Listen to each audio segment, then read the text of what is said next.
তো হ্যালো বন্ধুরা, আশা করি আপনারা সবাই ভালো আছেন। তো আজকে আমি আর সায়ন চলে গেছিলাম আমার এক বন্ধুর বাড়ি মাছ ধরতে। তো প্রথমেই কিছু কেঁচো নিয়ে নিলাম, কারণ সব মাছই বেশিরভাগ কেঁচো খায়।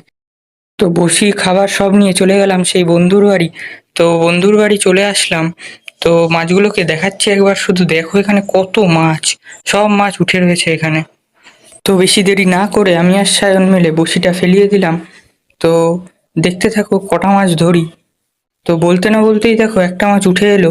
তো এরকম করতে করতে অনেকগুলো মাছই এখান থেকে ধরেছি, কিন্তু এই জায়গাটা একটু রোদ্দুর থাকার কারণে আমাদের একটু অসুবিধা হচ্ছিল। তো মাঝে মাঝে তোমাদের একটু মাছের আপডেট দিয়ে দিচ্ছিলাম। তো দেখো কতগুলো মাছ ধরেছি এখান থেকে। তো আর এখানে থাকা যাবে না, কারণ রোদের তাপ এত বেশি।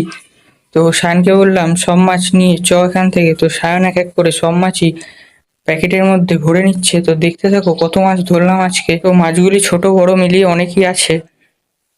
তো তারপরে চিন্তা করলাম একটু দিঘির পাড় দিয়ে ঘুরে যাই। তো এখানে দেখো কত মাছ উঠে রয়েছে। এখানে সব মাছ এখানে খেলা করছিল সব ধারে ধারে। তো সায়ন বলছিল যে এখানে বড়শি ফেলাবে। তো আমি বললাম ফেলাস না, বোকা দেবে, কারণ এখানে চাষ করা হয় মাছ। তো বলতে বলতে এক সাপেরও দেখা পেয়ে গেলাম দেখো। তো এখানে দেখো অনেক মাছ সব ভেসে রয়েছে। তো ভিডিওটি এখানেই শেষ করা যাক।